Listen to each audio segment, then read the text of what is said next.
Muito bom dia a todos. Eu, em primeiro lugar, queria pedir desculpa porque estou a recuperar de uma constipação. Está melhor que sexta, que fui afónica para uma conferência. Vamos ver se hoje conseguimos chegar ao fim. Darei o meu melhor, mas desde já lamento o som menos agradável da minha voz e espero pelo menos que ele exista até ao fim do painel da manhã. Queria agradecer ao Urbanólogo não só o convite interessado, como também o tema que traz a debate. Como todos sabem, estamos neste momento a preparar um conjunto de instrumentos de política para a habitação, por isso não podia ser uma altura mais pertinente e mais útil para nós termos vários encontros com vários membros da sociedade, desde decisores a técnicos, à sociedade civil, a associações de moradores, a cooperativas, a debater para nos poderem ajudar a construir da melhor maneira possível os instrumentos que estão em curso.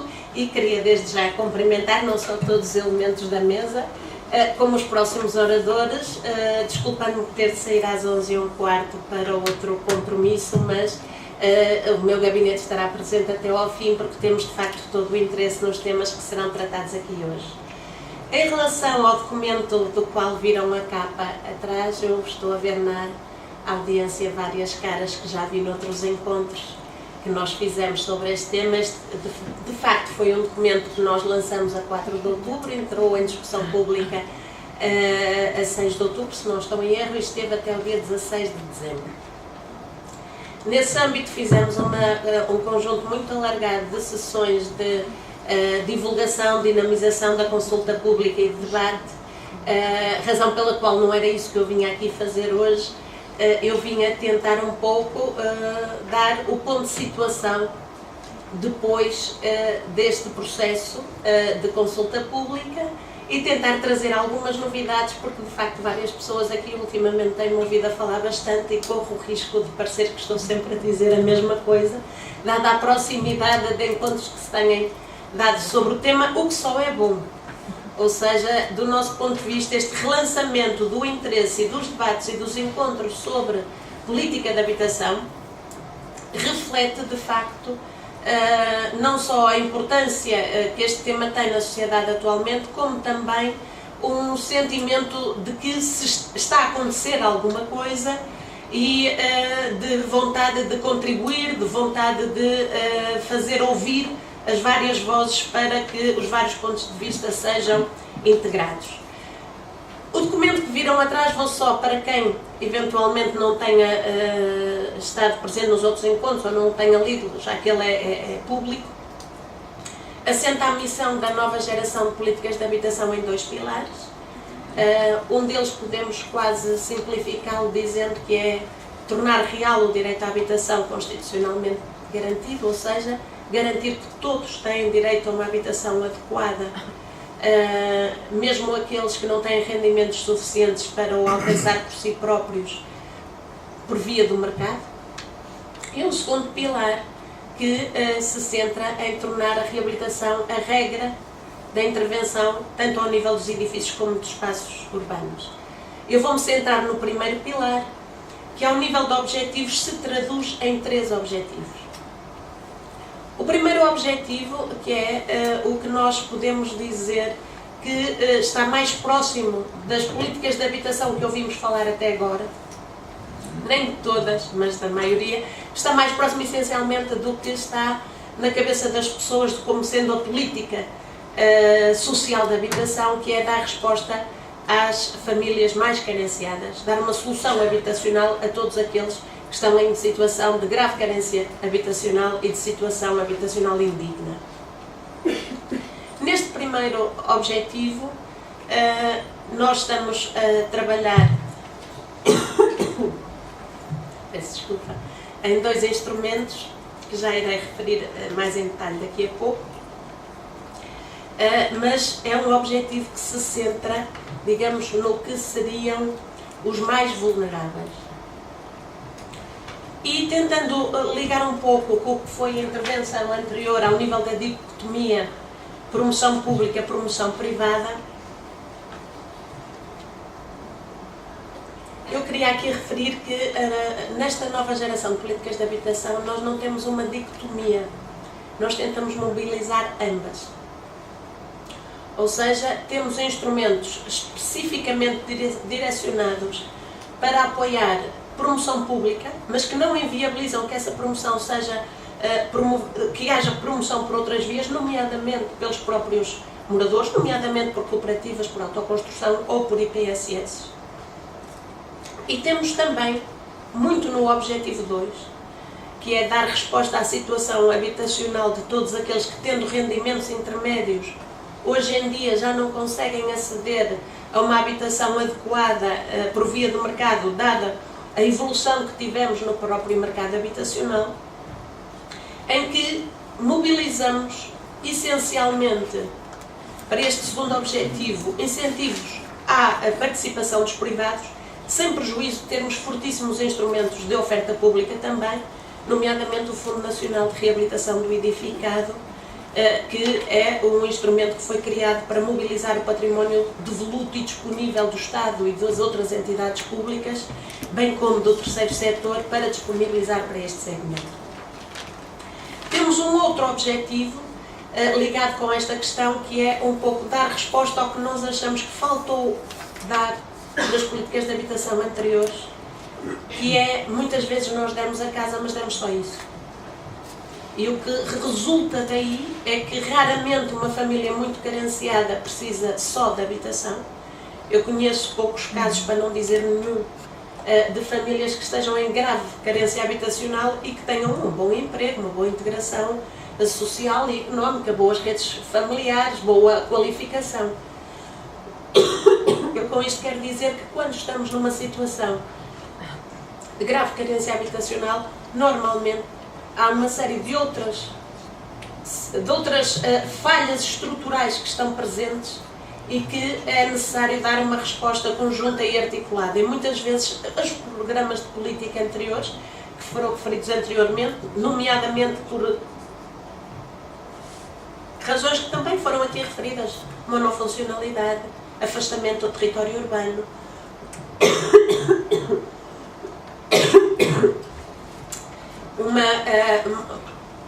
uma ocupação também toda do mesmo estrato social, ou seja, uma certa segregação social e territorial, e também a falta de instrumentos de acompanhamento do ponto de vista da qualificação, do emprego, dos apoios sociais, etc., levaram que famílias que tenham a sua resposta habitacional dada ainda continuem a não ter condições de vida suficientemente satisfatórias para a sua autonomização, para a sua autoestima, para se estarem plenamente integradas na sociedade. E aí temos esse terceiro objetivo, que se orienta muito para a intervenção nos bairros existentes de promoção pública de arrendamento apoiado, para promover uma maior integração desses bairros e se centra também numa maior proximidade das políticas públicas às populações. Estando assim um pouco em traços gerais falar do documento, eu queria dizer algo sobre o processo de consulta. Foi muito participado, recebemos mais de 600 contributos e já foi feita a análise global e o tratamento destes contributos, e uma conclusão geral que tivemos é que houve um grande consenso, um grande reforço da estratégia ao nível dos objetivos e tudo o que está dos objetivos para cima, ou seja, podemos dizer do seu caráter mais estratégico, havendo de facto um conjunto de contributos de complemento e de algumas dúvidas ao nível da operacionalização, ou seja, ao nível dos instrumentos. Muitos destes contributos, a parte deles foram integrados na versão final da estratégia, que irá ser levada em breve ao Conselho de Ministros. Parte desses contributos não eram para integrar num documento de 30 páginas de orientação estratégica, mas eram contributos pontuais para a elaboração dos próprios instrumentos que estão também a ser considerados. E queria aqui dizer que, fechado o processo de consulta pública, estando nós já com uma versão final para levar a Conselho de Ministros, o que estamos neste momento a fazer é de facto concretizar, cumprir o compromisso que assumimos de concretizar até ao final do primeiro trimestre os principais instrumentos da área da habitação. E falo aqui em particular do primeiro direito, um novo programa de apoio que irá substituir o PER e o PROBITA, e que tem como grande marca um traço que nós queremos que fique patente em todos os instrumentos de política de habitação, que é orientar da habitação para as pessoas todos os instrumentos, em particular este. Ou seja, o primeiro direito é um instrumento que passa a ter como referência o acesso das famílias à habitação, como principais beneficiários as famílias em grave carência habitacional que não conseguem aceder à habitação, e não, por exemplo, situações como aconteceu com o PER, quem é que está alojado em barracas. É um documento também que assume outro dos princípios transversais da política, da nova geração de políticas de habitação, que é o apoio à reabilitação e ao arrendamento, não fechando a porta para outras situações, de facto dá um grande peso aqui, peso esse que está ali cerçado numa outra vertente que nós queremos que esteja por base de tudo o que fazemos, que é em dados, em informação real, em informação concreta. E aqui queria referir que muito a suportar este primeiro direito, para além de todas as reuniões, auscultações com municípios, com comissões de moradores, com pessoas do setor que fomos tendo, o levantamento nacional das necessidades de realojamento que será entregue esta semana à Assembleia da República, promovido pelo IRU, que está aqui representado na pessoa da arquiteta Alexandra Gesta, Presidente do Conselho Diretivo, é de facto o primeiro levantamento nacional sistemático que cobre todo o território português das necessidades de carência habitacional. É um documento que para nós foi fundamental e que eu tenho de parabenizar publicamente o IRU pela sua realização, para o qual contribuíram 307 dos nossos 308 municípios e que vem demonstrar um conjunto de coisas muito interessantes. Uma delas vem provar que existem de facto e persistem carências habitacionais graves, embora haja uma evolução considerável desde do que tínhamos no final do século XX para agora. Há de facto uma evolução considerável, mas estamos a falar de um universo superior a 25 mil famílias.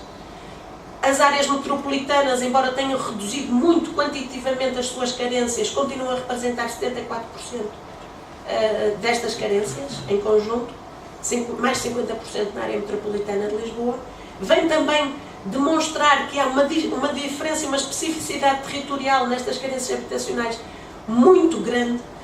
Por exemplo, enquanto na área metropolitana do Porto as pessoas em grave carência habitacional encontram-se quase todas em construções do casco antigo consolidado, na área metropolitana de Lisboa estão quase, a grande prevalência continua a ser construções abarracadas e clandestinas e afins. E também vem provar outra coisa muito interessante, que é, peço desculpa, mas isto está mesmo complicado, que não só o nosso universo de vagos, embora se remetendo aos censos de 2011, é muito superior, mesmo muito superior às carências, como quando o territorializamos, podemos dizer que na larga maioria dos municípios, eu só não quero dizer aqui em todos, porque tenho medo de me ter esquecido algumas, praticamente todos os municípios, os devolutos cobrem as carências habitacionais. Como vem também mostrar outra coisa, que a habitação social vaga, segundo os inquéritos do INE de 2015, cobre 27% das carências. Que há um conjunto de municípios que a habitação social é superior às carências. Não vamos dizer que elas estão fechadas por alguma razão, provavelmente é por falta de meios para a sua reabilitação. Mas aqui vem reforçar a necessidade do primeiro direito ser um instrumento que não só venha a dar uma grande resposta e em força, como aconteceu com outros no passado, nomeadamente com o PER, como tem que ter em conta situações muito alargadas face ao alojamento das famílias e tem de se centrar, de facto, nas famílias e não na sua condição face ao alojamento, como tem, de facto, de ter um pendor muito forte e incluir questões como a reabilitação do próprio parque que já existe, público ou em arrendamento, ou construído para arrendamento apoiado, que neste momento não está a ser mobilizado, como instrumentos de operacionalização e de mobilização dos devolutos que não são públicos, como conseguir que haja meios e instrumentos com uma abrangência tal que permitam dar respostas a situações tão diversas como famílias em carência despertas pelo ambiente urbano, famílias realojadas em cascos antigos históricos, muitas vezes privados, como é um caso que se sente bastante na área metropolitana do Porto e que este levantamento reflete, como também, em muitas vezes, situações de ocupação informal, digamos assim, de propriedades e terrenos, como se sente muito na área metropolitana de Lisboa, mas também questões como habitações em zonas de risco, que são aqui também incluídas e que se tem da resposta à regularização de auges por aí fora.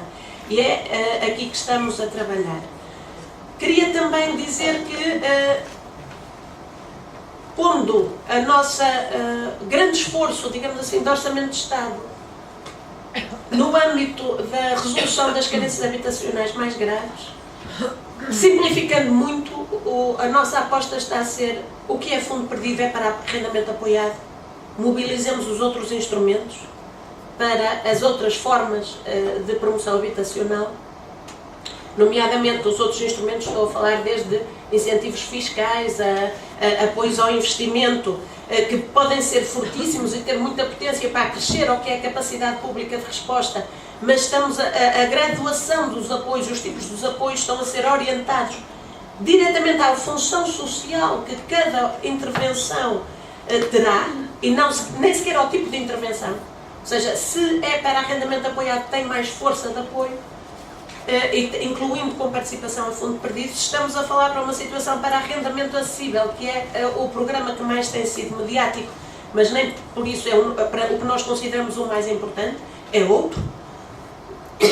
Mobilizemos por aí outros instrumentos mais leves, digamos assim, porque também estamos a falar de famílias que precisam muito de apoio, mas pode ser um apoio mais leve, porque a sua carência não é tão grande.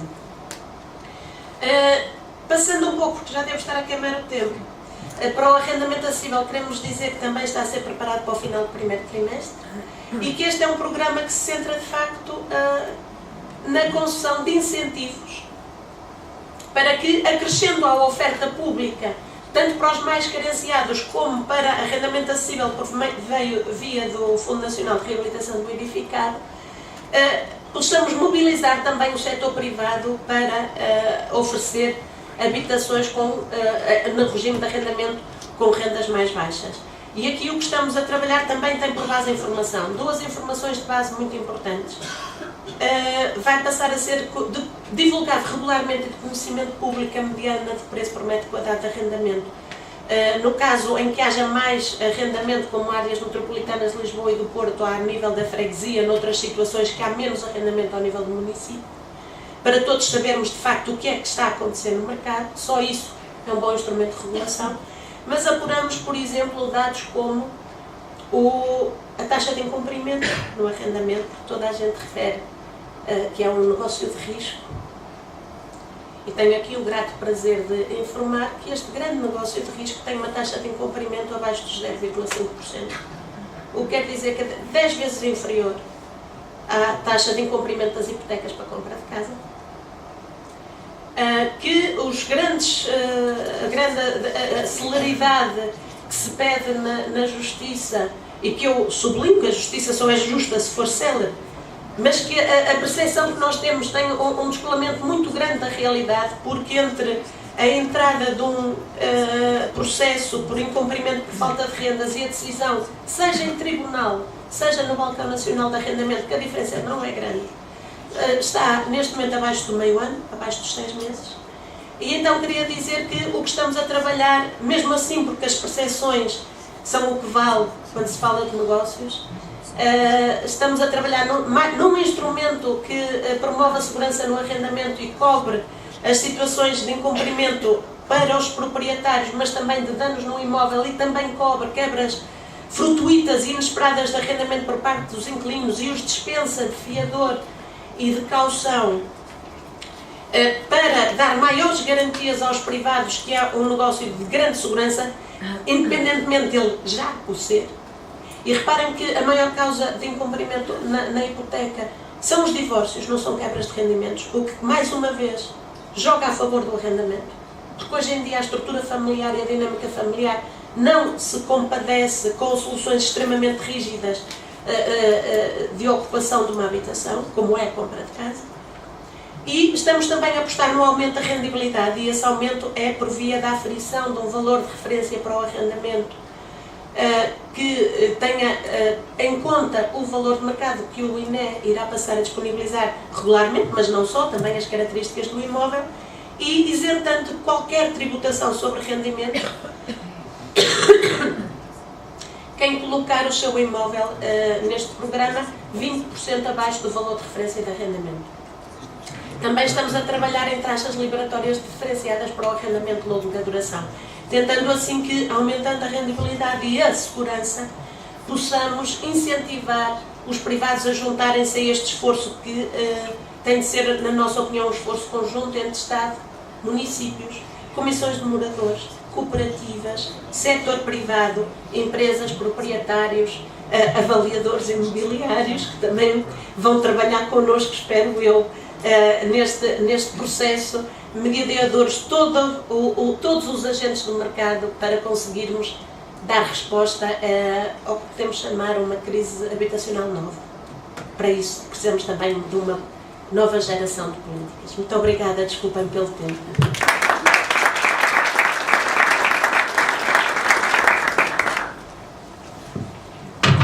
Muito obrigado por nos colocar a par da nova estratégia para as políticas de habitação. É de facto extraordinário ver tudo o que tem acontecido nos últimos meses, desde que a Secretaria de Estado foi criada, porque tudo o que falou é novo. E é de facto muito extraordinário ver todo esse trabalho a acontecer neste momento. Eu agora daria a palavra à deputada arquiteta Helena Roseta. Vou montar aqui o PowerPoint. Sim, eu tenho só 4 slides. Eu queria, em primeiro lugar, felicitar a Nadine e também a Alexandra, porque não há dúvida nenhuma que a nova geração não é só o título, é de facto uma nova atitude, uma nova energia, o virar as prioridades para aquilo que é mais importante, e o trabalho todo que isto tem dado e tem sido feito em tão pouco tempo. Portanto, a Ana sabe que tem em mim uma apoiante de primeira hora, antes da primeira hora, que eu já tinha pedido ao Primeiro-Ministro para arranjar uma maneira da Ana ficar à frente disto, e criou-se a Secretaria de Estado, e portanto acho que isto é importante para todos, e acho que precisamos todos, eu como deputada em especial, de apoiar estas novas políticas, porque estas coisas encontram sempre muitas resistências e muitas reações, e é preciso haver força para que as coisas avancem. Não é só a verba, é preciso a força política e capacidade para que as coisas avancem. Eu queria chamar aqui a atenção para 4 ou 5 pontos que são os que neste momento me preocupam mais e que estão mais ao meu alcance. Em primeiro lugar, eu tenho meditado muito, há pouco quando o Gonçalo estava a mostrar parte do trabalho extraordinário que ele fez no seu doutoramento e daquilo que nos ensinou, estava a mostrar a Constituição de 76, e eu estou no meio desta mesa, devo ser a mais velha, e portanto puseram-me aqui à frente, depois naturalmente, mas o ser mais velha dá-me uma vantagem, é que eu fui deputada constituinte e sou coautora do artigo 65, portanto tenho algum orgulho de termos conseguido escrever aquele artigo, e teve um amplo consenso, foi um artigo muito consensual, e ter resistido às várias revisões constitucionais. Não é mérito, naturalmente, dos deputados constituintes, é mérito de haver uma consciência universal sobre isso, desde a Declaração Universal dos Direitos do Homem, consciência que se foi reforçando com vários documentos internacionais que Portugal subscreveu. O nosso grande problema é cumprir aquilo, é cumprir o artigo 65. Ele está lá, é um farol, mas não é vinculístico, portanto não obriga o Estado diretamente, não obriga as autarquias diretamente, e ficamos todos sabendo que temos direito, mas o direito não se concretiza. E eu tenho pensado muito nisto, porque é que, por exemplo, no Orçamento de Estado de 2018 nós tivemos 100 milhões de euros diretos para investir em habitação e tivemos 6 mil milhões na educação e 10 mil milhões na saúde. São todos direitos sociais, mas, no entanto, há aqui um perfil muito, muito diferente. E esta é a coisa que mais me preocupa, como é que nós intervimos corretamente em termos públicos, promoção direta ou mesmo indireta, Gonçalo, como é que nós intervimos em termos públicos num direito que é simultaneamente direito e mercado, e que, ao contrário do que acontece com os outros direitos sociais, que também são direito e mercado, na habitação o mercado é geral, é a força principal, e a intervenção do Estado é subsidiária. Na educação e na saúde não é assim. O Estado tem um papel principal e o mercado depois pode haver escolas privadas, há hospitais privados, mas são subsidiários, são complementares, usem agora as palavras que quiserem. Não são o centro nem o eixo central do direito. E, portanto, nós temos uma política pública para um direito cuja parte central da provisão de habitação para a generalidade das populações não é pública. Isto cria-nos algumas dificuldades, aliás os números vêm também do trabalho que a Ana já fez. Temos 2% de habitação pública, ou comboio público, em Portugal, quando a média europeia é dos 5%, e mesmo assim, 5% versus 95%, vejam bem o desencontro em que nos encontramos. Este é o primeiro ponto. O segundo ponto, e a Ana já o frisou bem, e acho que temos que ter isto sempre presente, nós temos carências económicas graves e elas têm que ter primeira prioridade. Ainda bem que o primeiro direito, e assim se chama primeiro direito, e todo o esforço para suprir as carências económicas imediatas, mas também temos falhas de mercado. E aqui vale a pena acrescentar um pouco ao que a Ana disse. Nós somamos às famílias que estão em carência económica aquelas que entraram em falha de mercado, não tanto porque elas próprias não têm condições para ter uma habitação condigna, mas porque o mercado disparatou, quer dizer, o mercado entrou em sobreaquecimento nos últimos anos. Dizem-nos que não há bolha, o Banco de Portugal diz-nos que não há bolha imobiliária. Eu sustento que em algumas zonas do território há bolha imobiliária, sustento nomeadamente nas áreas metropolitanas e concretamente em Lisboa e Porto há bolha imobiliária, basta ver a evolução dos preços de mercado e o desfazamento entre esses preços de mercado e o rendimento médio das famílias. Portanto, não é possível, isto não é possível, não é sustentável. Possível é, isto está a acontecer, não é sustentável. E, portanto, temos aqui uma realidade perante a qual temos que agir e, portanto, sendo prioritário a provisão de habitação para as famílias com carência económica, é também prioritário agir perante as falhas de mercado e aí o papel importante, neste contexto em que o mercado é dominante e o Estado é minoritário, o papel muito importante é das políticas de regulação. Penso que aí temos muito a fazer. E por causa disso, eu queria mostrar um primeiro slide simples. As políticas públicas de habitação, no fundo, utilizam 4 tipos de instrumentos: promoção direta, políticas fiscais, medidas de financiamento ou de apoio ao financiamento e políticas de regulação. Qualquer uma destas coisas pode ser dirigida à oferta ou à procura e, portanto, temos 8 campos. No cruzamento destas duas coisas, pode passar ao segundo slide, temos 8 campos. Evidentemente que eu não estou a pôr aqui as outras políticas que interferem, que a política de habitação setorial depois tem cruzamentos com a política do território, a política de energia, as políticas sociais. Não estou a falar dessas agora, estou a falar dos instrumentos concretos que numa política pública de habitação nós podemos usar. Qualquer política pública de habitação, de direita, de esquerda ou de centro, de qualquer governo, é uma mistura de medidas desta mala de ferramentas. Uns dão mais peso ao quadrante 1, ou dão mais peso ao quadrante 2, ou ao 3, ou ao 4, quer dizer, é uma mistura, é um mix destas várias coisas é que faz as políticas de habitação. Portanto, qualquer estratégia é um mix destas coisas. E neste momento, a nova geração de políticas de habitação, que é uma estratégia de políticas de habitação nova, de facto, dá uma força muito grande à promoção direta. Já vamos ver, pode passar o terceiro slide. Neste terceiro slide, isto agora não interessa, era um conjunto de... É mais ou menos os destinatários dos grandes programas que estão na nova geração de políticas de habitação, de acordo com o valor da renda que se lhes pede, em termos de arrendamento, ou de acordo com a entidade que promove, se é pública ou se é privada. Mas isto não me interessa muito, interessa-me mais um último slide, para não vos demorar muito tempo. Portanto, eu tentei mais ou menos situar, isto é tudo, estas coisas, quando a gente apresenta bonecos, é sempre muito simplificado, portanto peço desculpa, isto não é só assim, é bastante mais complexo, mas para simplificar. Os programas o primeiro direito, o Porta de Entrada, que é um programa dirigido a pessoas em situação de emergência por razões de catástrofe ou de guerras, ou refugiados ou semelhantes. Os programas de apoio às comunidades desfavorecidas, que são de iniciativa dos municípios, e o programa de habitação ao habitat, que é um programa dirigido aos bairros sociais, sobretudo. Estes 4 programas têm força na nova geração e são todos programas em que o Estado tem uma intervenção muito importante. Quando eu digo aqui Estado, digo Governo Central e autarquias. Estão claramente neste quadrante, são programas fundamentais e nós saudamos a sua existência porque, de facto, desde o PER, 1993, nunca mais houve programas públicos com esta dimensão, embora algumas autarquias tenham feito alguma coisa, mas não houve mais programas públicos com dimensão importante neste quadrante e, portanto, nós deixámos chegar as coisas a um ponto em que as carências, como a Ana agora disse, estão na ordem dos 26 mil. Só na cidade de Lisboa, mais de 3 mil famílias em carência imediata. Portanto, depois do esforço enorme que se fez, continuamos a ter carências, como é normal, e, portanto, como é normal, isto é, não havendo políticas que deem a resposta, isso é normal. Desde 2009 que não havia verbas nenhumas para a promoção direta no Orçamento de Estado.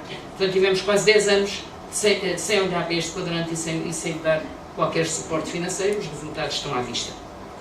Depois temos, no quadrante, cá em baixo, da promoção, que poderá ser promoção direta, dirigida à oferta, temos uma coisa que a Ana não falou e que eu acho importantíssimo. A Ana conseguiu fazer aprovar em setembro, não sei como, em outubro, um decreto-lei sobre o Fundo Nacional de Reabilitação do Edificado, que é uma obrigatoriedade de todos os departamentos da Administração Central informarem a Secretaria da Habitação, num prazo determinado, daquilo que têm devoluto, e analisando esses devolutos, saber se eles são possíveis de ser reconvertidos em habitação e entrarem numa bolsa de gestão de devolutos. Isto é de maior importância, até porque estes do Fundo Nacional de Reabilitação do Edificado não constam dos devolutos que o INE identificou em 2011. O INE identificou em 2011 a 700 mil fogos de devolutos, mas eram habitações. Não identificou os espaços que nós temos públicos, já desatualizados, fechados, em todo o território, e que não servem para nada, poderão servir para isto ou para outras coisas, mas é aqui um recurso muito importante. Eu chamo a atenção para isto, porque quer os devolutos privados, quer os devolutos públicos, e em primeiro lugar, naturalmente, os devolutos dos bairros sociais, são uma grande reserva e colocam-nos numa posição completamente oposta àquela que nós estávamos quando fizemos a Constituição. Que nós, quando fizemos a Constituição, faltava 500 mil de casas em Portugal. Havia mais 500 mil de famílias do que casas. E nós, neste momento, temos mais casas do que famílias. É evidentemente que elas não estão onde naturalmente as famílias as querem e, sobretudo, provavelmente não têm as condições que as famílias precisam. Pior ainda, não têm o preço que as famílias podem pagar. Mas estão construídas.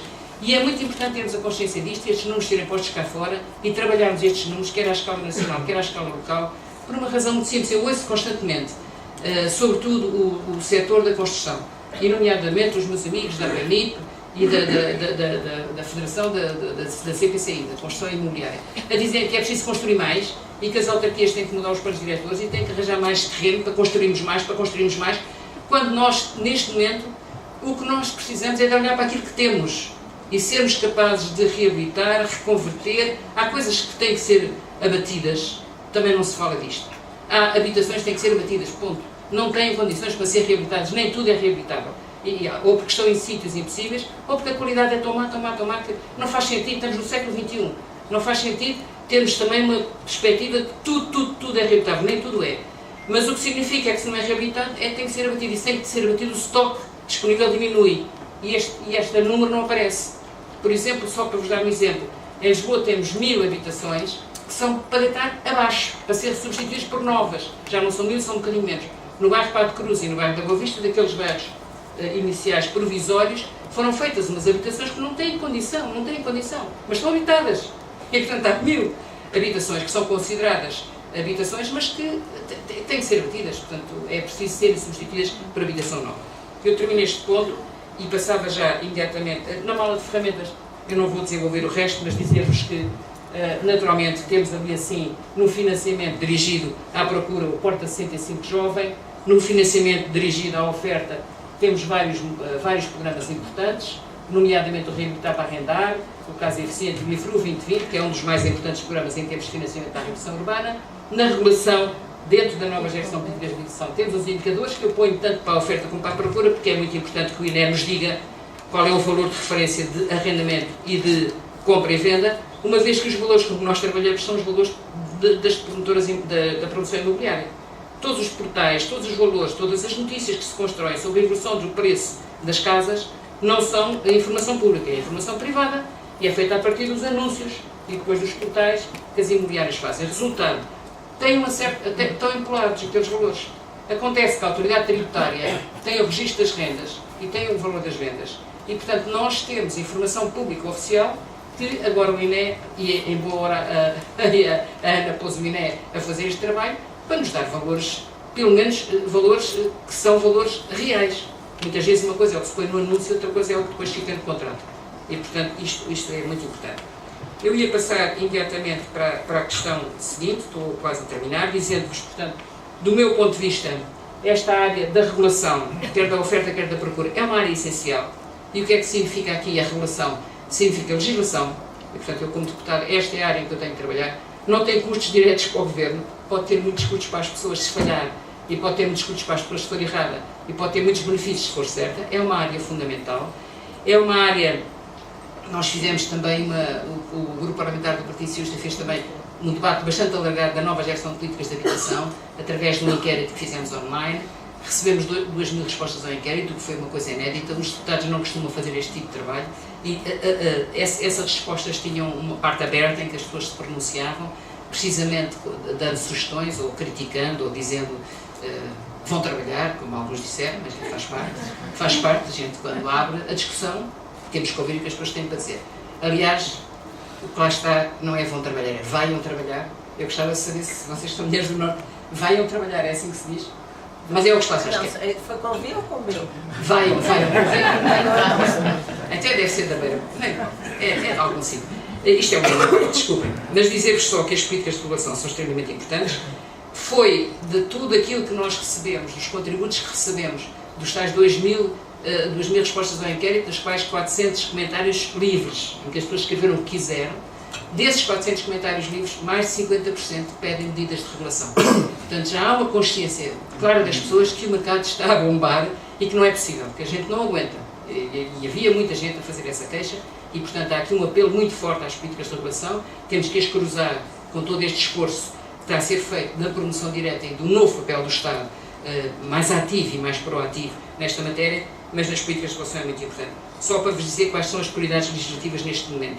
Estamos novamente com iniciativas do Partido Comunista Português para alterar o novo regime do arrendamento, o NRAU. Portanto, agora resta saber se os outros partidos vão acompanhar ou não. Este é um assunto que eu estou a meditar para saber o que é que podemos fazer. Pessoalmente, isto é a nível pessoal, e de acordo agora, confirmado porque a Ana disse, da taxa de incumprimento no arrendamento ser tão baixa, eu considero que aquele balcão nacional do arrendamento é completamente inútil e aquela agilização dos despejos, entre aspas, não só não agiliza, porque na verdade não tem competências para depois buscar o dinheiro que as pessoas deixaram de pagar, depois acaba por ter que seguir para terminar outra vez, como cria uma situação de desigualdade entre inquilinos e senhorios, porque os senhorios levam advogados e os inquilinos não. Portanto, acho que é uma solução errada e nós temos que ter a coragem de dizer que não serve para nada e que vamos, mas é discutir as questões em tribunal e de acordo com a legislação e com os direitos das pessoas, em igualdade de circunstâncias, uns e outros. Portanto, isto é uma opinião pessoal, ainda tenho que trabalhar isto, mas esta é uma questão. NRAU.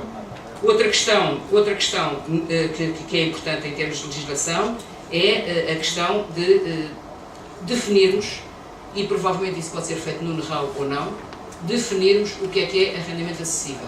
Eu acho que isto é importante. Toda a gente está a falar em arrendamento acessível, há muitas modalidades. Em toda a Europa, se vocês forem à procura na internet, Affordable Housing Database, vão encontrar uma base de dados da OCDE sobre isto, com informação riquíssima de todos os países, incluindo Portugal, e, portanto, isto é uma matéria hoje transversal e precisamos de ter alguma amarração legal disto. Pessoalmente, eu estou empenhada em, com tudo aquilo que aprendi ao longo destes anos todos, e já lá vão muitos, fazer uma lei de bases da habitação, porque chegámos à conclusão que é o único direito social que não tem uma lei de bases. Os outros todos têm há muito tempo. Há uma lei de bases da educação, há uma lei de bases da saúde, até há uma lei de bases do ambiente, há lei de bases para tudo quanto há. Para a habitação nunca houve. Não sei se por se achar que era só aqueles 2%, não valia a pena, mas tem que haver uma lei de bases que defina as traves mestras do que é o direito à habitação, ou seja, pegue no artigo 65 e o densifique. E depois cruze com os instrumentos todos, com as estratégias, com os programas e com as opções de cada partido. Eu peço desculpa, não vou dizer mais, mas muito rapidamente é nisso que eu estou a trabalhar, na lei de bases da habitação, e vamos naturalmente ter que assistir na Assembleia da República à discussão sobre, novamente, o NRAU e, eventualmente, novamente, a legislação do arrendamento apoiado, que também há uma iniciativa para alterar. Só para concluir, eu às vezes tenho a sensação que andamos na Assembleia da República, vou dizer uma coisa horrível, às vezes tenho a sensação que a gente anda a pôr botox em leis velhas, estão a perceber? Cheias de rugas, e portanto aprecio-me fazer alguma coisa que pudesse ser pensada de raiz, que não fosse simplesmente mudar, tornar a mudar. O NRAU já, oh meu Deus, de onde é que ele vem? Já tem demasiado botox.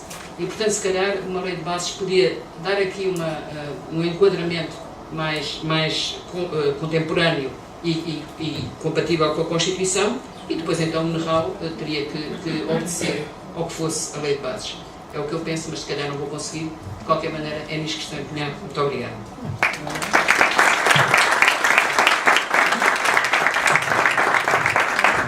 obrigado, deputado Helena Roseta, pela reflexão que nos trouxe, pela ligação que fez com a nova geração das políticas de habitação. Eu passaria então a palavra para a arquiteta Alexandra Gesta, Presidente do Conselho Diretivo do IRU.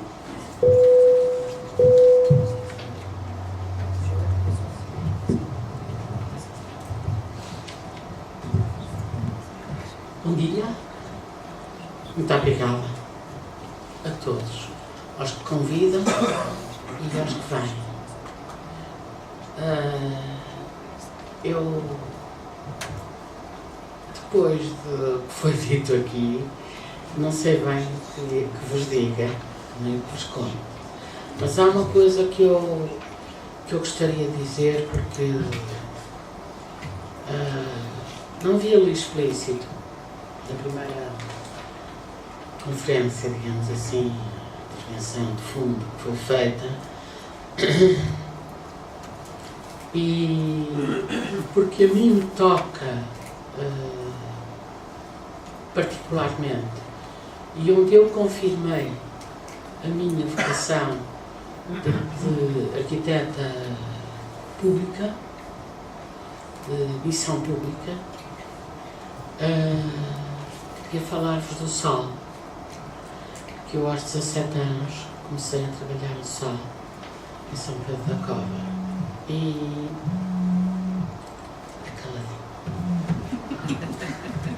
então eu acho que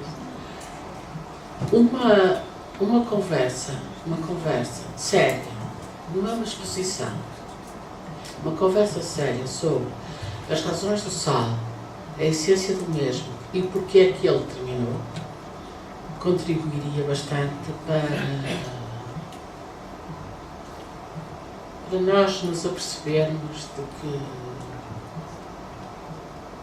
o quão importantes são as políticas de nova geração, que vêm, no fundo, fazer uma coisa que eu acho muito interessante, que é buscar ao passado e atualizá-las para o dia de hoje.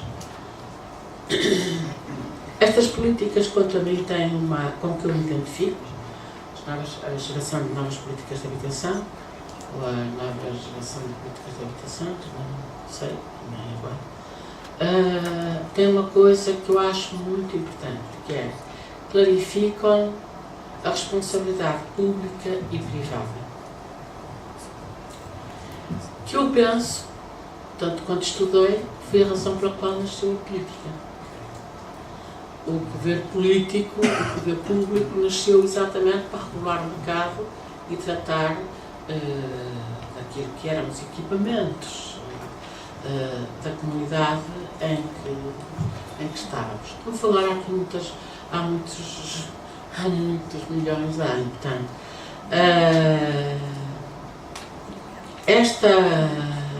esta situação que nos traz a separação, esta proposta que nos traz a separação da situação promíscua que neste momento existe entre as responsabilidades públicas e privadas, é determinante para nós clarificarmos aquilo o que é a missão pública e o que é a atuação dos privados e como se articulam uma com a outra. Esta é, parece-me a mim, independentemente de tudo que já foi afirmado, com certeza, que proteger os mais frágeis, dar oportunidades aos menos tão frágeis e assim sucessivamente, no fundo, é uma maneira de regular e dar oportunidade a todos. E a oportunidade a todos não é da habitação, como foi dito, que não era só da habitação. Eu não costumo falar da habitação, eu costumo falar do lugar de habitar. Porque eu tive uma experiência de 25 anos à frente do Centro Histórico de Guimarães e a atuação baseava-se num slogan, digamos assim, se quiserem dizer, numa ideologia, que é o direito à cidade. E em seguida, numa estratégia de atuação nos espaços públicos, nos equipamentos, como forma pedagógica e indutora da iniciativa privada e o apoio aos privados. Esta forma complexa no trabalho de sedução permanente em todos os sentidos que tem que haver, incluindo com o Estado, dentro do Estado, principalmente para quem não se filia numa posição de comodidade. Assim, sempre assim foi, sempre assim será. Portanto, Ana Pinho representa uma nova geração que institucionalmente se afirma. Helena Roseta significa, para mim, foi a mim que me pediram para falar, significa uma posição, ela própria, institucional. Ou seja, e nada estou de bronze. A Helena, não. A Helena Roseta sempre disse aquilo que pensava, sempre disse aquilo que queria, sempre se movimentou incomodamente para os outros, mas pacificamente para ela, nesta selva que é o sistema político que cada vez se agrava. A Ana, pela caminho, sendo de outra, seguindo um outro caminho, seguindo outra maneira de estar, mas são duas figuras para mim não são próximas, não são diferentes, não são iguais, não são nada, são elas próprias e o sistema custa muito assistir a isto. E agora, uma coisa que eu não gosto nada de dizer, e para a qual estamos convocadas no dia 28, ainda por cima, sempre mulheres. Isto é uma coisa que custa um bocado engolir a alguns homens. Felizmente não a todos, mas a alguns homens. Custa-lhes estas posições. Mas eu com isto apenas quero dizer que o programa SOL foi muito importante. O programa dos GPLs foi muito importante. E isso vem de não portas. Trabalhado e apoiado também por outras pessoas, eu não digo quem, na sombra. Ana está acompanhada de uma maneira que a mim me parece muito interessante. Ana Pinho, desculpem, é assim que eu estou a falar porque é assim que eu estou aqui. Eu estou aqui a fazer um espis. Portanto, a Ana está acompanhada por uma coisa que torna-se sólida e irreversível. Ela está acompanhada, primeiro, pela dignidade com que trata o assunto. A Ana está acompanhada pelos moradores que convoca. A Ana está acompanhada pelas pessoas que estão, como diz um grupo de amigos da máfia branca, do poder do bem. Portanto, a Helena, o meu agradecimento, a Ana, o meu desejo, a minha crença de um sucesso completo, que seja uma coisa que ela não gosta que se fale dela, muito menos quando ela está presente. Mas há coisas que têm que ser ditas porque a Secretária de Estado está aqui. A Secretária de Estado tem o maior sucesso, porque o sucesso dela não é para ela, é para aqueles que ela diz a quem nós temos que dar casa, a quem temos que dar o lugar de morar. Portanto, independentemente de todos aqueles que acompanham estes grupos, estas que vão passar, e que fazem uma coisa, criando os seus próprios programas, apoiam-se, não rasuram o passado. Criando os seus próprios programas, não rasuram o passado. E, portanto, chegam mais longe, porque eu e a Helena já chegamos. Portanto, vão chegando sempre mais longe, porque aqueles que começam do zero é uma coisa que acontece muito na política. E eu também já.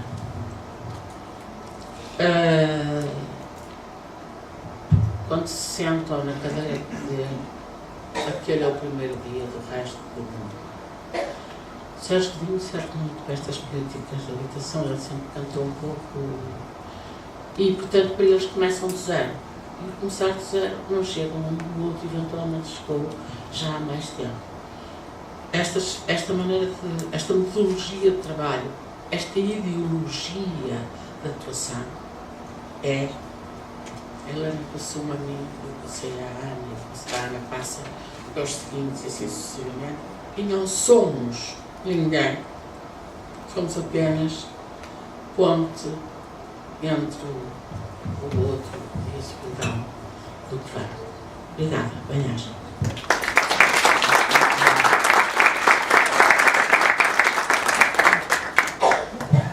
Muito obrigado, arquiteta Alexandra Gesta, presidente do IRUC, pela exposição que fez. Deixe-me apenas reforçar e sublinhar que é bem verdade o que disse. Todas as políticas de habitação, aliás, não só as políticas de habitação, deveriam olhar para a metodologia da ação do SAL como um exemplo das políticas do século XXI, das pessoas, com as pessoas e para as pessoas.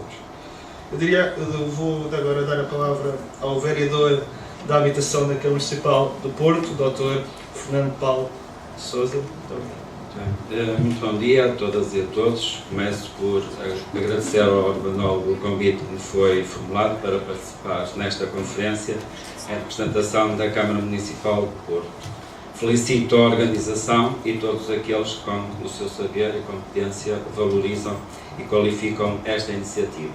E quando aqui a senhora arquiteta estava a falar, eu estava aqui a pensar... Os três arquitetos. Eu sei, eu já me ia referir a isso.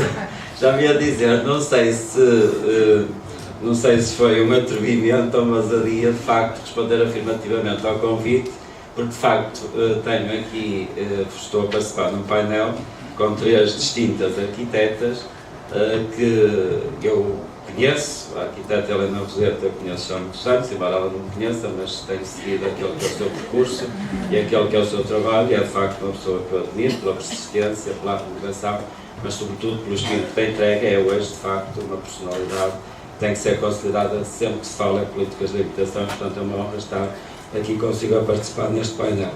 Depois a senhora Secretária de Estado, a doutora Ana Pinho, não a conhecia, é de facto também uma pessoa do Norte, mas confidenciei ali há bocadinho que de facto de todos os quadrantes políticos tenho ouvido dizer bem da senhora Secretária de Estado, porque de facto quer pela competência, pelo domínio e o conhecimento que tem na área da habitação, pela forma apartidária, política, mas apartidária, como de facto tem ouvido e escutado a todas as instituições, todos os cidadãos e organizações, e de facto temos apreciado muito o trabalho que tem desenvolvido na Secretaria de Estado, e é justo que aqui hoje também deixamos aqui esse testemunho e que também, em nome da Câmara, deixo aqui esta palavra de agradecimento e reconhecimento. Depois a senhora arquiteta Alexandra Gesta, pelo entusiasmo, e por falar em São Pedro da Cova, porque eu fui também autarca em Gondomar durante 20 anos, embora tivesse a habitação apenas 15 meses, quando Jorge Costa foi Secretário de Estado da Habitação.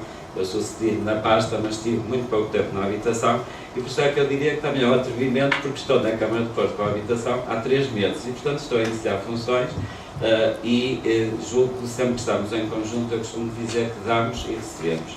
E hoje já recebi, espero poder dar alguma coisa, mas já recebi, já valeu a pena de facto ter vindo, ter me levantado às 5 da manhã para estar aqui a horas, para estar convosco, mas estou aqui com muita honra. E por isso peço desculpa, mas trouxe, até por esta razão, trouxe aqui a minha reflexão, que eu escrevi ontem de manhã, e peço desculpa por eu ler, mas espero também dar aqui um bocadinho a reflexão para o tema que me foi proposto.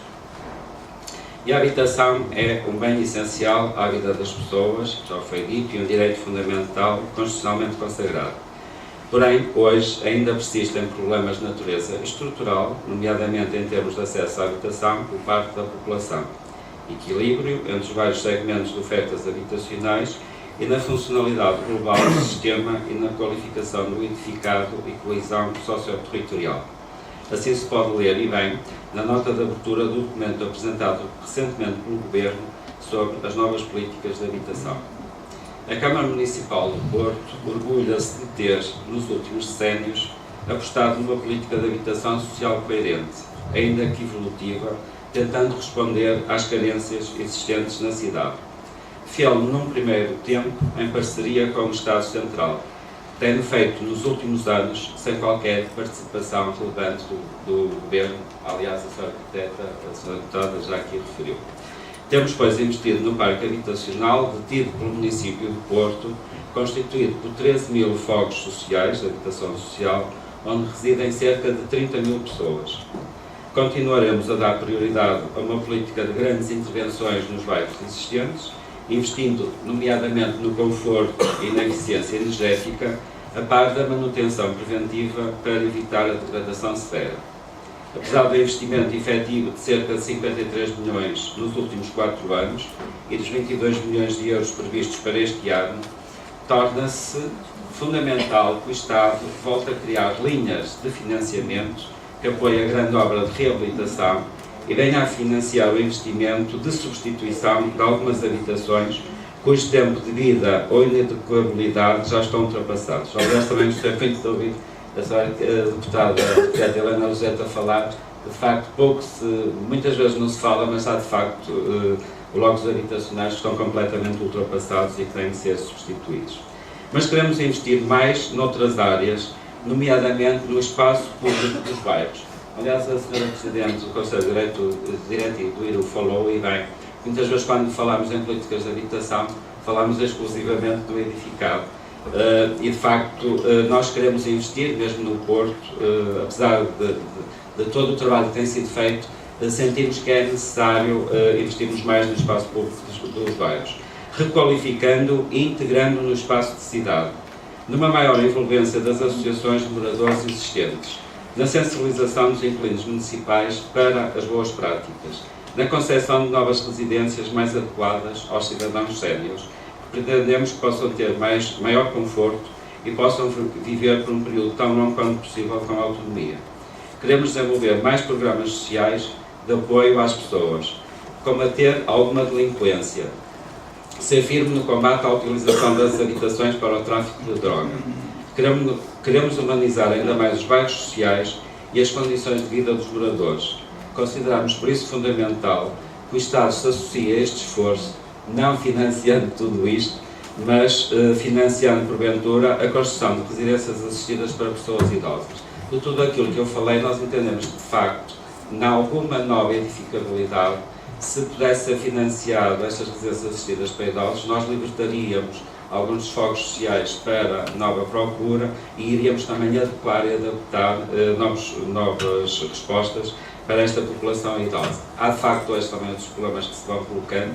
Com a maior longevidade, muitos fogos sociais ainda não têm as características nem as condições para nós reduzirmos as questões da mobilidade, ou os tornarmos edifícios acessíveis, e isto cada vez é mais necessário, que é para responder às necessidades com deficiência, mas também com a maior longevidade as pessoas vão tendo também estes problemas. Mas o Porto está também atento e preocupado com outras situações. A recuperação das quase 1000 ilhas privadas existentes na cidade e a que hoje encontrar uma resposta. Deverá o programa do Governo, aliás, o Sr. Presidente da Câmara esteve recentemente na Assembleia da República, eu sei que a Sra. Arquiteta, talvez não sei porque também esteve presente, e prever um instrumento financeiro e um quadro legal que permita um trabalho conjunto que envolva o Governo, os municípios, os privados e também os residentes nas ilhas, tendo em vista a provisão de soluções de alojamento adequado. Com efeito, o levantamento que efetuámos recentemente, verificámos das quase 1000 ilhas do Porto, a generalidade são privadas. Temos apenas 3 ilhas municipais e é possível fazer uma política de inclusão, mantendo os moradores, como aliás demonstramos ao recuperar uma das nossas ilhas municipais, a Ilha da Bela Vista. Neste momento temos em recuperação uma segunda ilha municipal, que é o Bom Jardim, e temos também já em projeto e temos orçamentado ainda para este ano recuperar uma outra ilha, que é a Ilha de Cortes. E a propósito, relativamente ao levantamento municipal das necessidades de realojamento habitacional, o IRU nos solicitou, nós, desse levantamento, temos 2.093 famílias, com necessidades de realojamento e uma parte importante das situações está associada ainda, ou seja, 61% das situações que nós identificamos das 2.093 famílias, 61% respeitam a ilhas, pelo que se reforça a necessidade de adaptação de um programa de realojamento adequado a esta situação específica. Depois queríamos também colocar aqui uma outra questão, que é o problema do arrendamento e da cessação de contratos e despejos. O mesmo não pode ser imputado às autarquias locais, nem estas o podem travar. Os despejos, como todos sabem, são regulados pela Lei das Rendas, aprovada em 2012 pela Assembleia da República e alterada já nesta legislatura.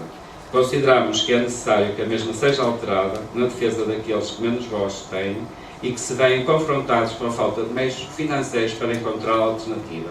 E as câmaras municipais não têm meios por si, e eu sei do que falo porque também tenho a coesão social e, portanto, se batem à porta da habitação, também batem à porta do pluro da ação social, para acudir às muitas situações que vão surgindo diariamente.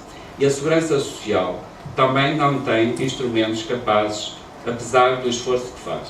De facto, as pessoas vão batendo à porta da Segurança Social e eu tenho que aqui também ser justo, e a Segurança Social procura, de facto, também ir resolvendo algumas das situações mais graves, mas este é um problema que nos preocupa e que sentimos.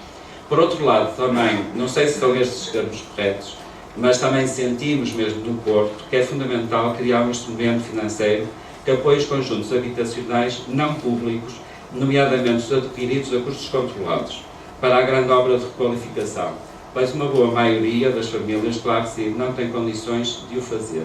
Eu sei que a questão do IFRU poderá resolver algumas das situações, mas nós entendemos que tem que haver alguns instrumentos e se calhar até uma parceria entre o Governo, a Câmara e quem envolve o IRUS, no sentido de poder capacitar e poder apoiar as associações de moradores ou uma outra forma organizativa, ou os condomínios, no sentido de eles de facto também se poderem candidatar a esta e poder resolver o seu problema. Nós temos várias situações no Porto e temos uma outra situação com que estamos confrontados, e eu estou a ver do ponto de vista jurídico, ainda não terminamos essa análise, foi o facto do Executivo anterior, nós não o fazemos, mas o Executivo anterior vendeu muitas das habitações sociais.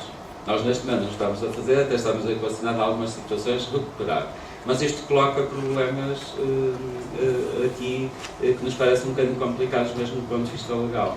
Que em alguns blocos têm uma ocupação nossa a 50% e 50% são privados, e também do ponto de vista legal nós temos algumas dúvidas como é que podemos intervir, se podemos intervir na totalidade, pronto, é uma situação do ponto de vista legal que também gostaríamos de falar.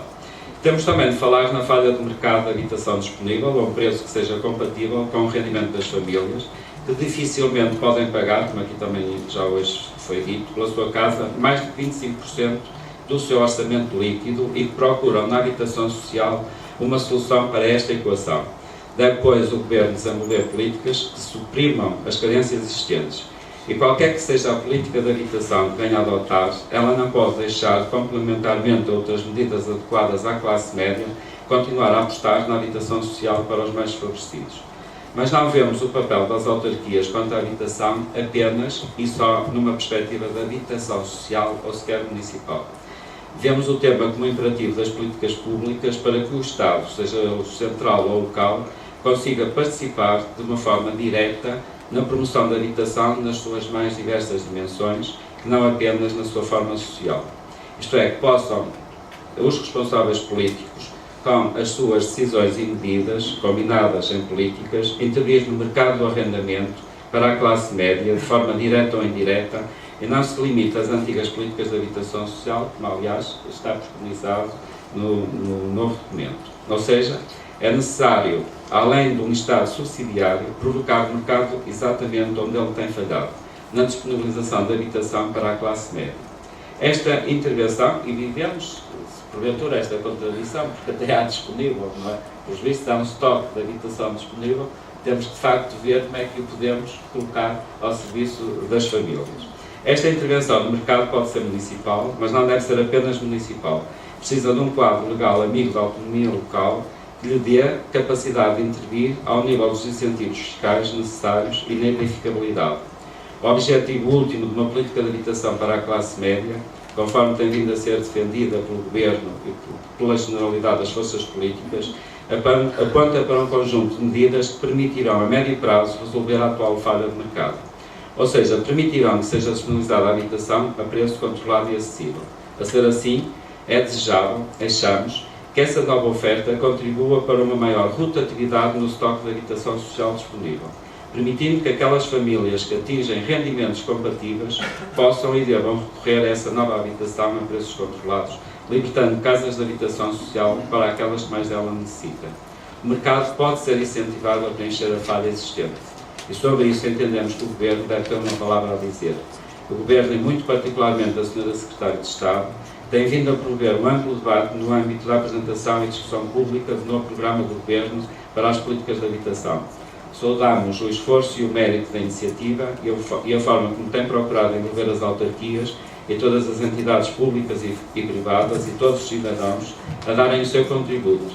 De facto, este é um tema que preocupa os portugueses em geral. Por isso, quero uma vez mais saudar a organização desta conferência e a oportunidade de reunir num único espaço, Governo, autarquias, Assembleia da República, universidades, instituições públicas e privadas e cidadãos, que permitirá discutir, estou certo, de uma forma transversal, um tema de crucial importância para a coesão social, para a dignidade das pessoas. Sem querer tornar-me muito longo, deixo ainda mais um ou outro contributo em complemento do que já referi.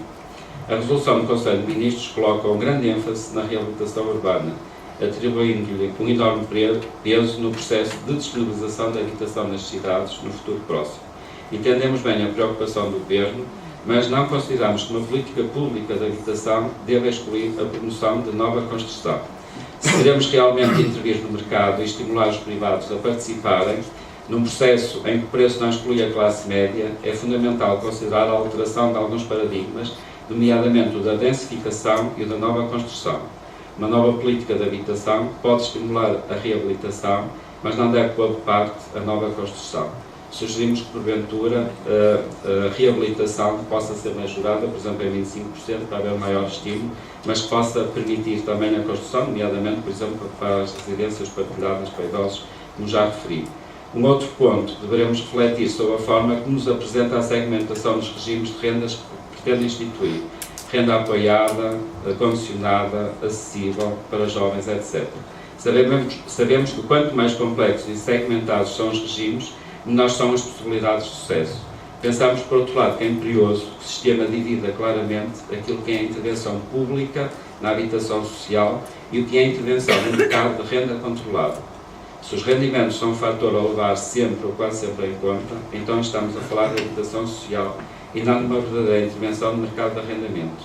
É por isso fundamental que os conceitos de renda apoiada, renda condicionada, renda acessível e renda de mercado sejam bem definidos e explicados, nomeadamente quanto ao eventual apoio público envolvido. E é o imperativo que se aperceba quem é essa responsabilidade desse investimento público e se ele provém do Orçamento de Estado ou sai dos orçamentos municipais. Muito obrigado, fico agora disponível para o debate.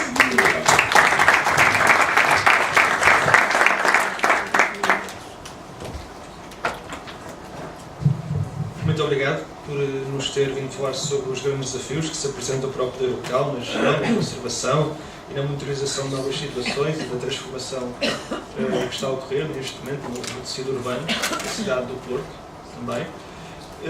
Vamos agora abrir a discussão à audiência. A Secretária de Estado tem que sair daqui a 10 minutos.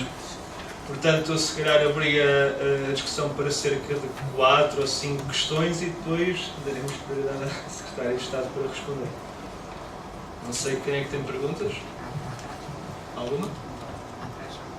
Lá atrás.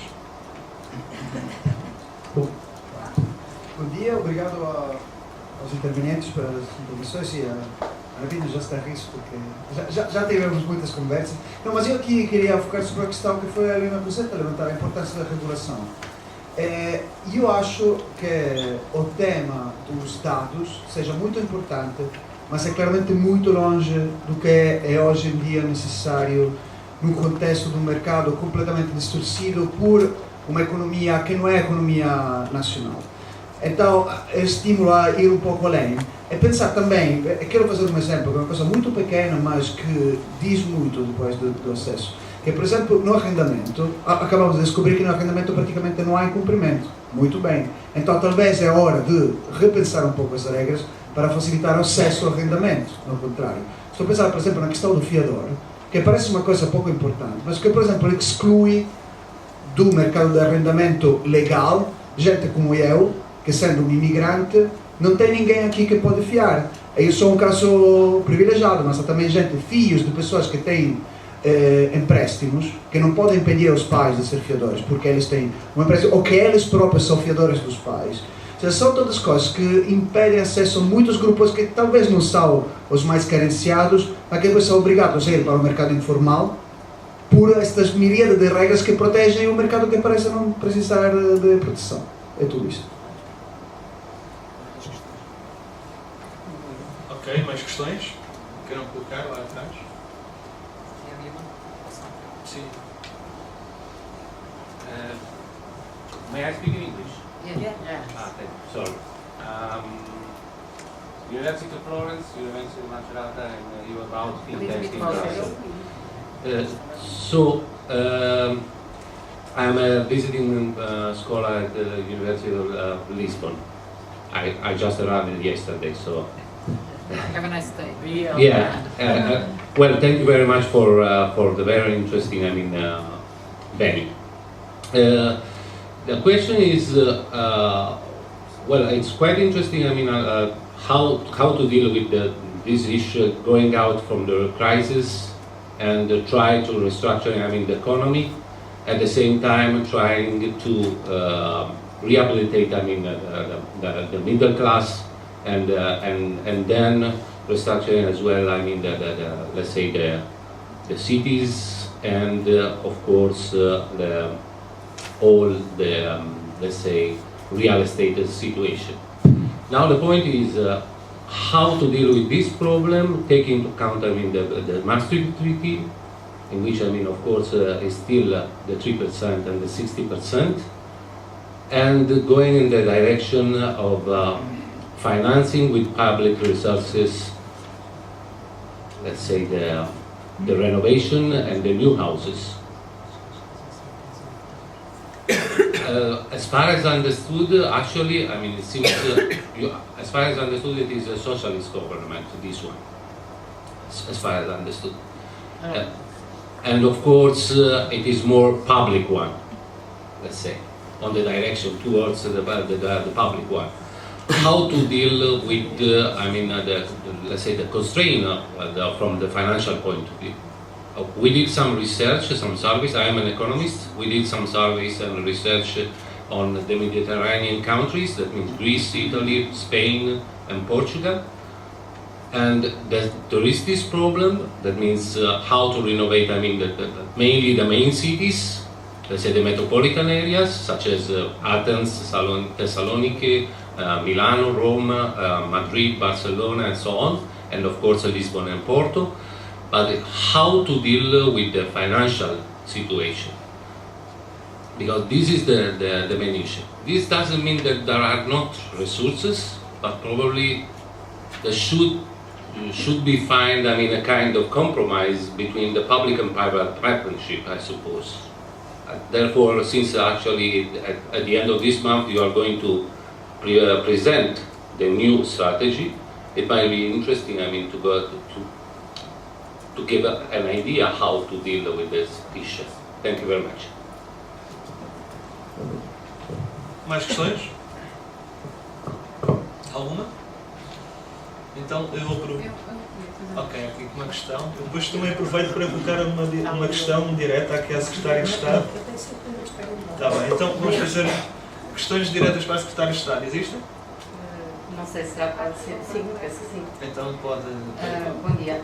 A questão que eu queria fazer é, havendo um património tão vasto de património público e sendo muito superior às exigências, não é, dos carenciados, O património também está ele tão espalhado pelo território português, se as medidas que estão a ser pensadas também estão a ter em conta a desertificação, e de que modo é que isto está a ser pensado em termos de aliar o desejo das pessoas ao património que existe.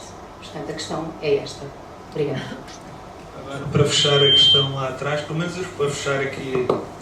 Muito breve, pela secretária. No documento da nova geração da política de habitação há uma visão estratégica muito clara, há uma lista de medidas, digamos, de programas.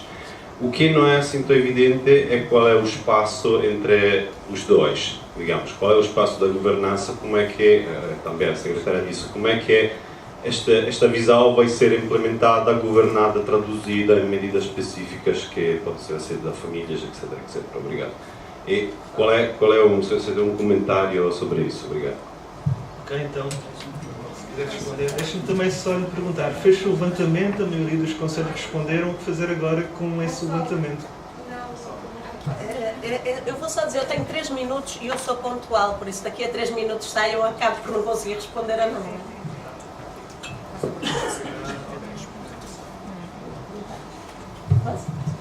Ora bem, vou só responder por questões mesmo de tempo ao como for possível. Queria só dizer que o primeiro direito, a versão preliminar em que estamos a trabalhar, já tem em conta as questões como a necessidade, muitas vezes, de demolição e reconstrução da habitação social existente, que veio também do levantamento que deixou claro a existência de pessoas em precariedade que habitam em bairros sociais antigos ou temporários que ficaram perenes.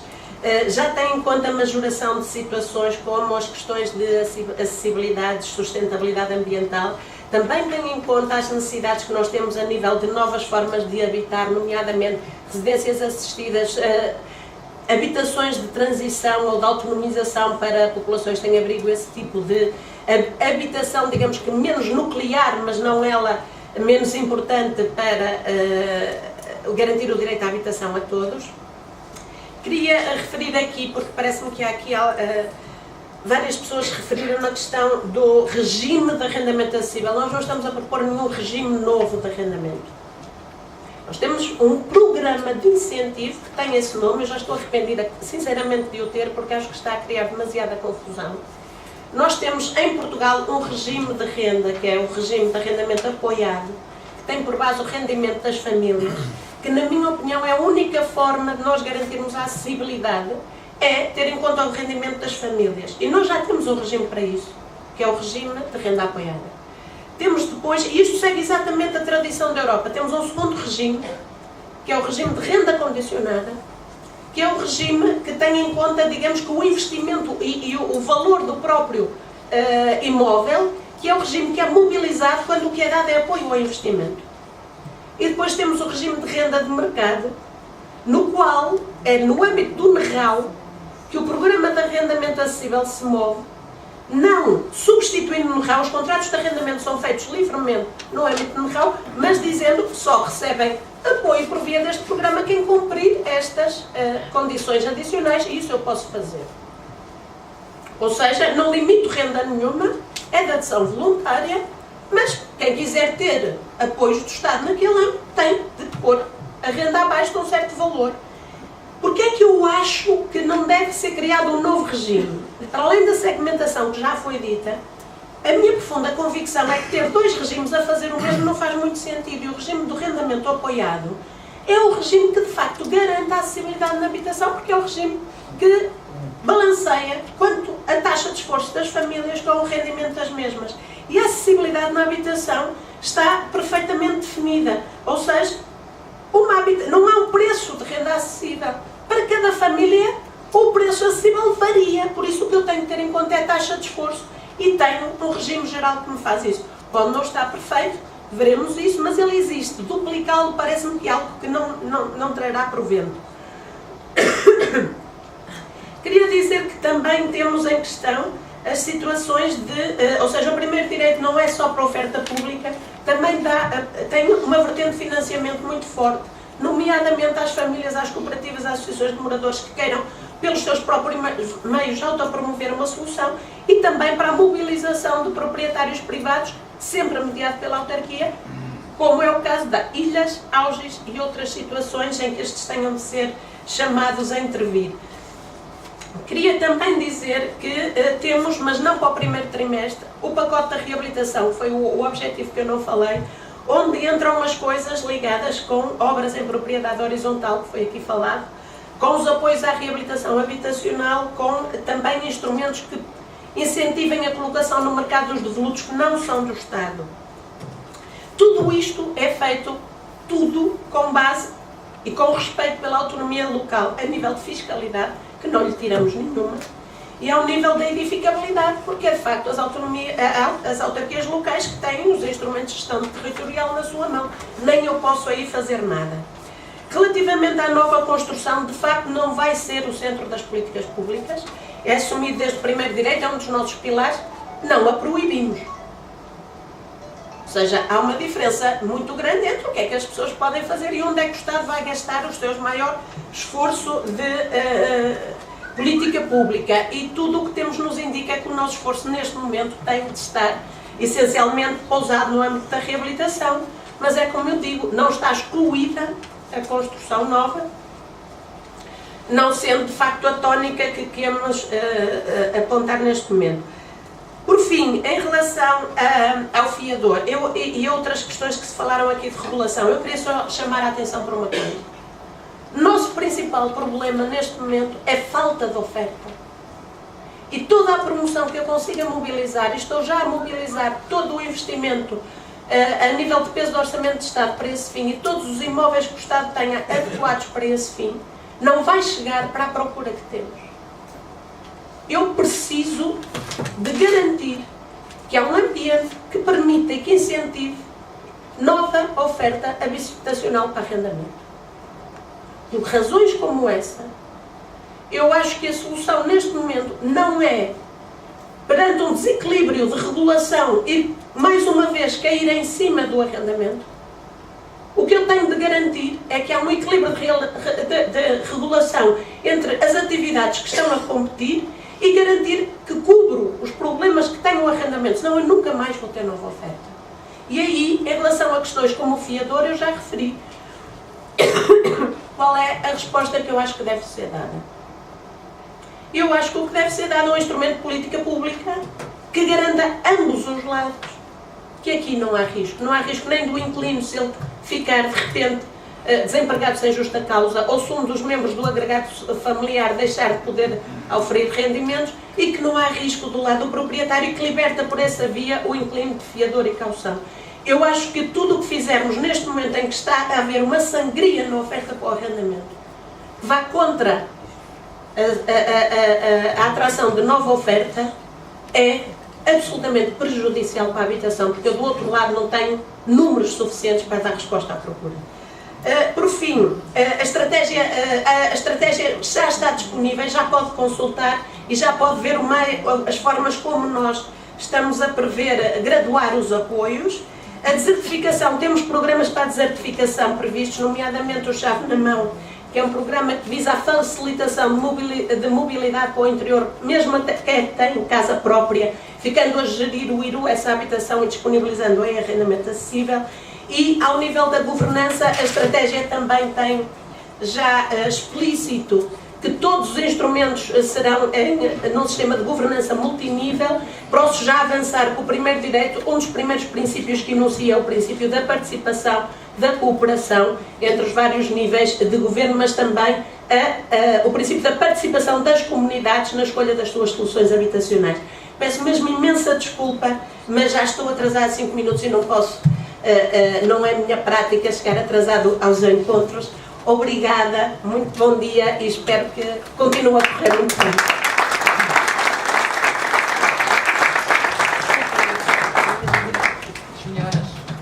Já está melhorado. Nós aqui agradecemos a presença da Secretária de Estado. Não sei se querem responder a algumas questões que foram colocadas. E depois vamos fazer uma nova ronda com mais questões. Sei que há mais pessoas a querer colocar questões, portanto. Então, se calhar melhor é fazer mais essa ronda já e depois nós respondemos no fim. É mais simples. Questões?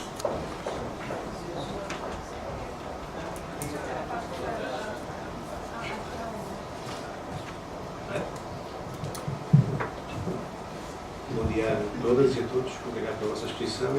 Ricardo Lopes, Dinâmica 7. Uma coisa que eu estava aqui a pensar durante a vossa exposição, tendo em consideração os números que já todos sabemos e que eram mais ou menos evidentes no parque habitacional existente, e se pensarmos, por exemplo, na escala da área metropolitana de Lisboa, uma solução e um pensamento crítico sobre os transportes públicos e a articulação intermunicipal não seria uma solução relativamente simples para nós pensarmos as questões da habitação? Nós temos municípios a 2, 3 km daqui, com um parque habitacional vastíssimo e que tem sido, de certa forma, acho eu, negligenciado na discussão da habitação nos últimos tempos. Obrigado. Mais questões? Eu queria fazer uma pergunta. Quer? É diretamente para o Sr. Vereador da Câmara do Porto. Pergunto se não está já em execução e na prática a ser feito pela Câmara do Porto habitação para a classe média, digamos assim, no âmbito da saúde. E sendo que essa habitação, ao contrário do que estava a dizer, é construção nova, porque é a reutilização do lote apenas. Portanto, a intervenção que a SERU está a fazer no meu bairro, que é o bairro do Porto, é uma intervenção nova, não é reabilitação, não é recuperação, é uma opção de construir usando o mesmo lote e construir de novo. Portanto, é construção nova e parece-me que se destina a uma classe média, digamos assim. E mais uma coisa, e tem um forte financiamento de Estado. Um forte financiamento de Estado. E eu que o diga. Obrigada. Sim, não, com toda a vontade, de facto, mas não é suficiente. Aquilo que a SERU depois, eu julgo que a SERU neste momento tem arrendado cerca de 50 fogos. Eu posso lhe dizer que a Câmara de Homens Social, que eu presido a empresa de Homens Social, nós neste momento estamos a fazer a reabilitação de 17 edifícios no centro histórico. É um investimento de cerca de 5 milhões de euros entre projeto e construção e estamos a pensar seriamente, de facto, colocá-la no arrendamento condicionado e não no arrendamento social. Até porque consideramos que, de facto, não devemos continuar a investir no aumento do estoque de habitação social, porque já temos 13 mil fogos, e sentimos que, de facto, há aqui uma carência para a classe média. Mas é um investimento de 5 milhões de euros, são mais ou menos 60 fogos, e que está em construção, e estamos neste momento a desenvolver o modelo para colocar também o regulamento que vai prever essa situação. Agora, isso não significa, relativamente a esta questão, o que nós sentimos é que, apesar de tudo, tem que haver aqui várias soluções e temos que diversificar as respostas. Porque aqui já foi dito e bem, quer dizer, nós estamos a falar de política de habitação, mas o problema aqui está a insuficiência de recursos, há uma precariedade ainda social. Hoje a classe média, de facto, os seus rendimentos, mesmo aqueles que trabalham, não conseguem disponibilizar do seu rendimento um montante suficiente para pagar a habitação. Nós, por exemplo, temos cerca de 1000 famílias no Porto, a quem reconhecemos, de acordo com os nossos regulamentos, o direito à habitação, e que está a guardar casa cerca de 1000 famílias. E que eu vou precisar de 3 anos, mais ou menos, porque conseguimos entregar ao ritmo de uma casa por dia, e vou precisar de 3 anos para satisfazer essas famílias.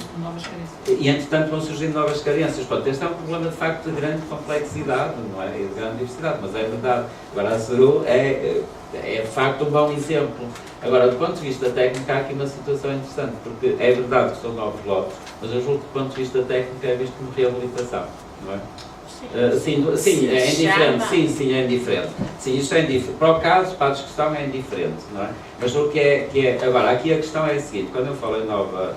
parece até uma contradição, mas nós falamos um bocadinho da experiência, da situação do Porto, mas de certa forma também fazemos uma reflexão um bocadinho da questão nacional. Porque nós, por exemplo, por um lado dizemos que não queremos aumentar muito o estoque de habitação social, por outro lado também até dizemos, apontamos uma crítica, ou digamos, ou para a reflexão, que achamos que também deve ser equacionado o apoio à nova construção.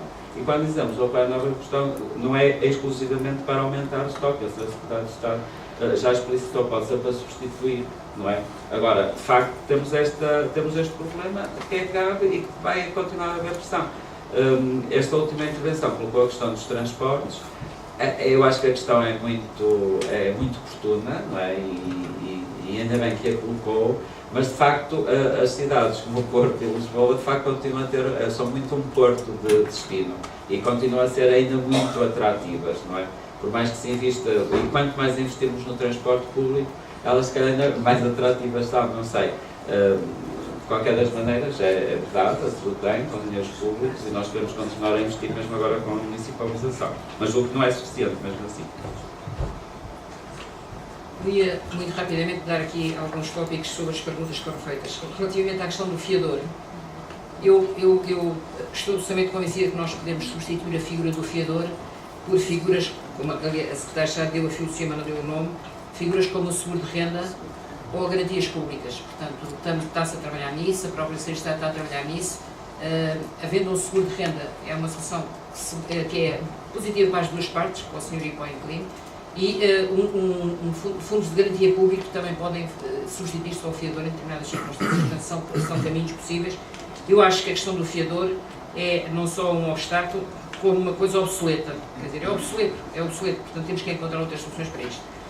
Quanto à questão que colocou dos critérios de Maastricht e de como é que nós conciliamos isto com os recursos disponíveis, nós podemos não ter recursos financeiros imediatamente disponíveis para muita coisa, mas temos outros recursos e é isso que é preciso ter em conta. Não são só recursos financeiros que é preciso.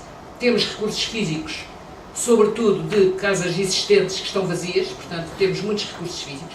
Temos muitos recursos que não foram aqui falados, mas que são fundamentais e que estão por trás do que Alexandre disse sobre o programa SAL dos anos 70, são a energia social das pessoas. Nós temos muita energia social. A habitação nos países mediterrâneos é muitas vezes a primeira coisa em que as pessoas apostam e dedicam muita parte do seu esforço, do seu dinheiro e até da sua capacidade de construção para resolver a questão da casa. Há energia social, há recursos físicos e espero que haja vontade política. Eu acho que com estas três coisas já se faz muito.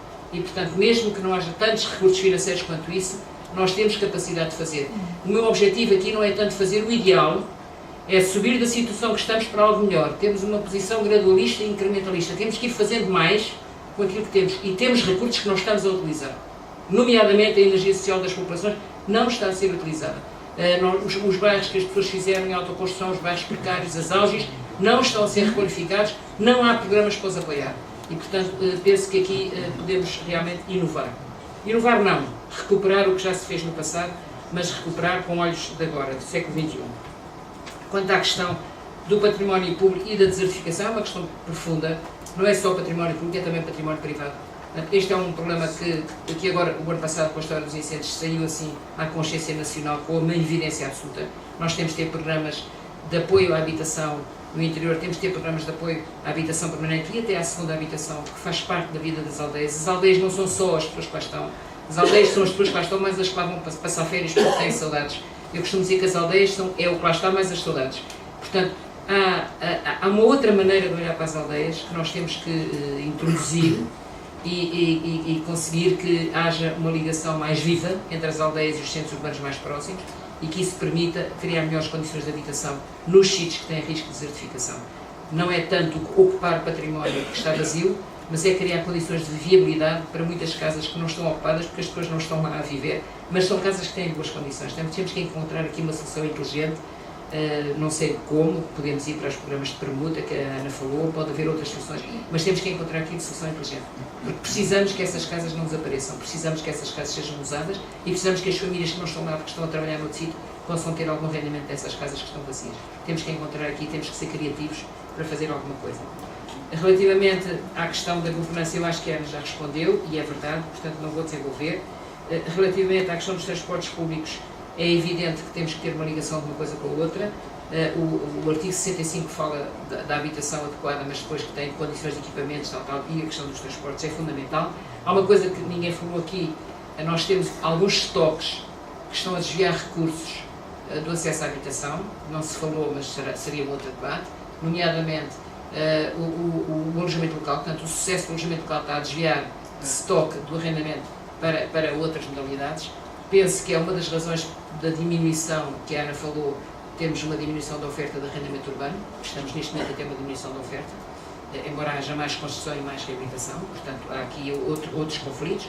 E depois temos um outro tipo de stock, que também não se falou, mas que é muito importante e que também temos que mexer nisto com muito cuidado, que é o stock das habitações que fazem parte das carteiras dos bancos, das casas que foram devolvidas aos bancos por hipotecas e que não conseguem ser aplicadas. Não se trata normalmente de stock nos centros urbanos, porque esses, como estão a valorizar-se, os bancos escoam, mas trata-se precisamente de stocks que estão e que não servem para as famílias que de lá saíram, mas podem servir para outras. Portanto, temos que encontrar também aqui soluções criativas. Isto é muito curto para dizer tanta coisa, mas temos muitos recursos, era aqui que eu queria chegar, temos muitos recursos, precisamos de bastante imaginação e bastante vontade política para os compreender. Obrigada.